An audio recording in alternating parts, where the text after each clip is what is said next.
K T. ജലീലും P K. ഫിറോസും മലബാറിൽ നിന്നുള്ള രണ്ട് പ്രധാനപ്പെട്ട നേതാക്കൾ. അടിക്ക് തിരിച്ചടി എന്ന മട്ടിൽ അടിക്കാനും തിരിച്ചടിക്കാനും ശേഷിയുള്ളവർ. നേരിട്ടല്ല എന്ന് മാത്രം ആശയപരമായുള്ള അടികളാണ് ആരോപണങ്ങളും ഒക്കെയാണ് ഉയരുന്നത്. വരുന്ന തെരഞ്ഞെടുപ്പ് മുന്നിൽ കണ്ടാവണം പരസ്പരം ആരോപണങ്ങൾ ഉന്നയിച്ചുകൊണ്ടേയിരിക്കുകയാണ് ഇരുവരും. ഇതിൽ ഒരാൾ പറയുന്നത് മാത്രം വിശ്വസിച്ചാൽ മറ്റാൾ കൊടും കള്ളനാണ് എന്ന് പറയേണ്ടി വരും.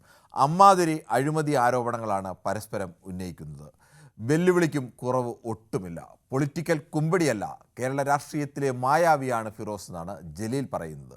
ജലീൽ മന്ത്രിയായിരിക്കെ കോടികളുടെ അഴിമതി നടത്തിയെന്നും ഈ വിവരങ്ങൾ പുറത്തു വരുന്നതിലുള്ള വെപ്രാളമാണ് ജലീലിനെന്നുമാണ് വരും ദിവസങ്ങളിൽ ഈ തെളിവുകളൊക്കെ പുറത്തുവിടുമെന്നുമൊക്കെ ഫിറോസും അവകാശപ്പെടുന്നുണ്ട്.